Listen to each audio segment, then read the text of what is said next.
Isso na cara, né? E o contexto dessa música é bem engraçado, porque na época o Tasso Marques estava fazendo um programa, se eu não me engano, pro Auto Esporte, e daí a produção da Rede Globo entrou em contato conosco, enfim, perguntando se tínhamos uma canção que falasse propriamente dita de carros. Não tínhamos essa canção.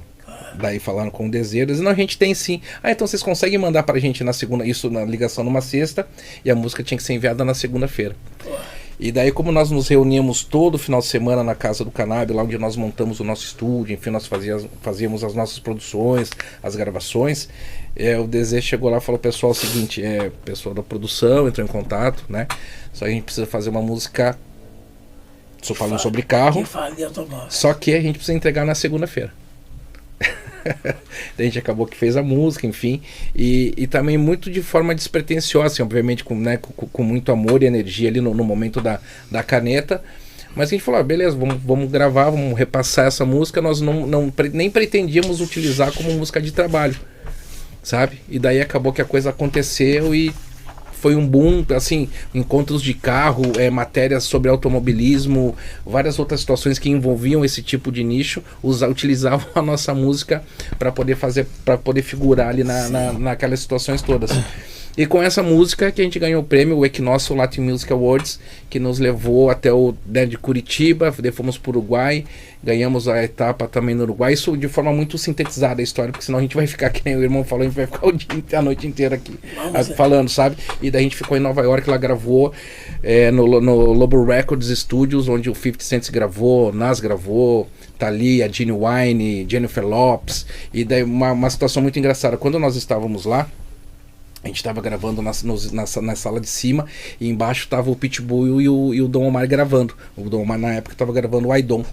E daí a gente conversou com os caras, que a gente tá batendo papo aqui, a gente deu um disco de vinil pro Dom Omar, assim, que a gente autografou o disco pro cara, tal, gente boa pra caramba, assim, conversou com a gente, deu vários conselhos legais, sabe? Ou seja, o hip hop proporciona isso, né? Mas como é que vocês conseguiram chegar esse lance assim, somente com a influência da música, ou teve alguém que direcionou vocês? Não, na verdade foi só com a música, porque o que acontece? Eu tinha uma amiga que ela trabalhava numa agência de viagens. E daí, se não me engano, o chefe dela fazia algumas coisas culturais, e daí tinha um outro senhor que na época que mexia com umas coisas de Miss Brasil e tal, e daí fazer esse prêmio era uma ideia do diretor dessa gravadora, da Lobo Records, que é um médico equatoriano. E daí cada país da América Latina teve a sua etapa. E no Brasil foi em Curitiba. E daí tiveram vários ritmos musicais, né? Por exemplo, hip hop, reggaeton, bachata, rock, enfim, tiveram vários estilos. E o que acontece? Cada vencedor do seu gênero musical avançava de fase para a final, que seria no Uruguai. E nós ganhamos a etapa brasileira na nossa categoria, fomos para o Uruguai. E no Uruguai é a mesma situação. Nós ganhamos a nossa categoria, que na época era hip hop reggaeton. E ganhamos. Daí o que acontece? Daí tinha as outras categorias e o prêmio maior de tudo isso era ir para Nova York, ir para a gravadora, gravar um disco, etc, etc, etc. E daí nós ganhamos a nossa categoria no Uruguai e o prêmio principal de todas as outras, né, que daí cada finalista da sua categoria concorria entre si, a gente levou essa categoria também.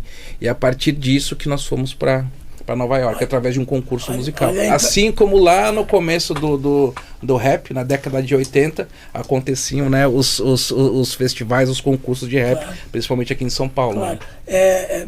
Vocês veem a importância da abertura de portas do rap. Quando eu falo que a abertura de portas pro rap, pro hip hop, como esse trabalho, vou repetir de novo, magnífico dessa exposição, isso abre portas e adquire, como se diz, autoridade. Sim. Onde a gente passa a ser recebido como artista e não como aventureiro. Justamente. E é isso que a gente procura, que o Projeto Web Brasil procura, com a idoneidade, com o trabalho sério, bem feito, porque isso vai abrindo portas para todo mundo. Certeza.